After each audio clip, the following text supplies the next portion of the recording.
आज हमारे लिए बहुत बड़ी खुशी का दिन है, क्योंकि आज प्रोफेसर जयशंकर साहब का जन्मदिन है।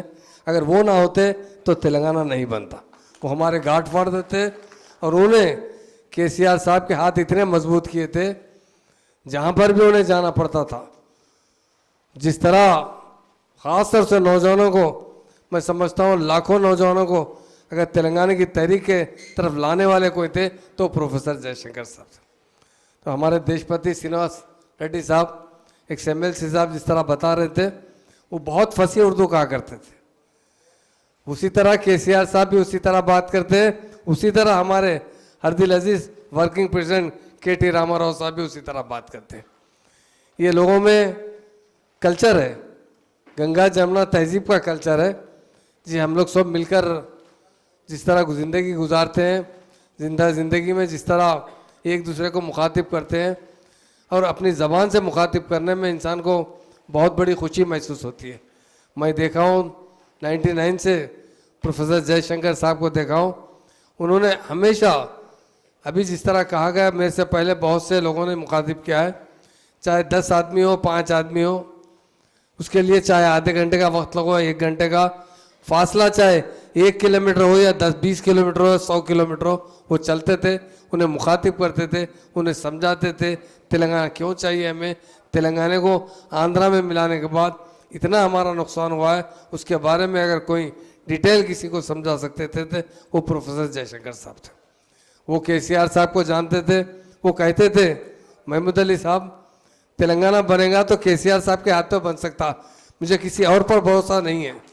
क्योंकि केसीआर साहब का जो सोच थी, जो इरादा था, उसे पूरा करने के लिए वो अपनी जान की बाजी भी लगा चुके हैं और लगाने के लिए भी तैयार रहते थे।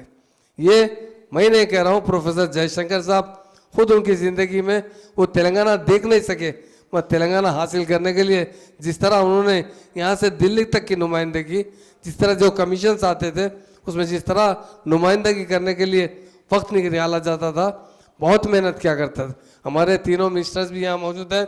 हमारे चारी साहब यकीनन किताब, मैं समझता हूँ ऐसे एक आधा हाल बढ़ जाता था जो नोट लिखते थे। केसीआर साहब और जयशंकर साहब जब बात करते थे तो फौरन चारी साहब बुक में लिखना शुरू कर देते नोटबुक के अंदर। और बाद में बैठकर केसीआर साहब उस पर तवज्जो देते कि इसमें जो अहम पॉइंट्स हैं वो आवाम तक पहुँचाएंगे, आवाम को तेलंगाना के बारे में अवेयरनेस पैदा करेंगे। तो जयशंकर साहब का भी यही ख्याल था। इससे पहले 69 के मूवमेंट में चिन्नारेड्डी साहब तेलंगाना नहीं ला सके, उस पर बहुत गौर किया गया था, क्योंकि वायलेंस से तेलंगाना नहीं आ सकता। ये केसीआर साहब भी कहा करते थे, ये जयशंकर साहब भी कहा करते थे। लोगों में अवेयरनेस बिल्डअप करना था।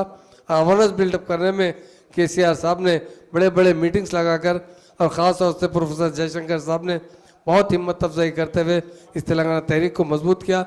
और तेलंगाना आज हम जो देख रहे हैं हासिल किए, इन्हीं लोगों की वजह से आया। मैं तमाम लोगों का जो आज इस मीटिंग में आए और डाइस पर बैठे हुए एक्स मिनिस्टर्स है, एक्स एमएलसीज है, एक्स एमपी है और बहुत से लोग हैं, और हमारे प्रोग्राम में आए हुए मेरे भाइयों बहनों और ख़ास से मीडिया दोस्तों का मैं शुक्रिया अदा करता हूं, क्योंकि केटी रामाराव साहब को मुसलसल प्रोग्राम से इसके बाद और भी दूसरे प्रोग्राम में जाना है। आज हम उनका जन्मदिन मना रहे हैं।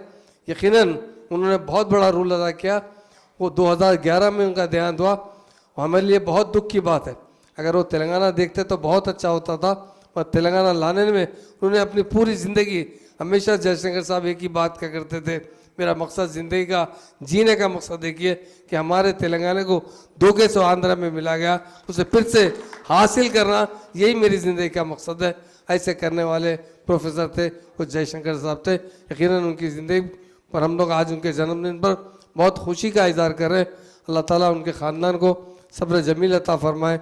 हमारे लिए बड़ी अजीम शख्सियत थे। यकीनन ऐसे लोग दुनिया में बहुत कम पैदा होते हैं, इसलिए उनके जन्मदिन पर हम बहुत खुशी का इज़हार करते हैं, क्योंकि उन दुनिया में आने की वजह से तेलंगाना वजूद में आया। नहीं तो तेलंगाना ख़त्म हो गया था आंध्रा के साथ। उसे लाने वाले हैं वो केसीआर साहब है और उसके साथ जयशंकर साहब है और दूसरे साथी भी है। पर इन दोनों के लिए यकीनन हम लोग आज बहुत दिल की गहराइयों से शुक्रिया अदा करते हैं। प्रोफेसर जयशंकर साहब हमारे साथ नहीं रहे, मगर हमारे दिल में हमारे साथ मौजूद है।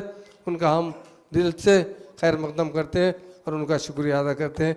जय तेलंगाना, जय जय तेलंगाना।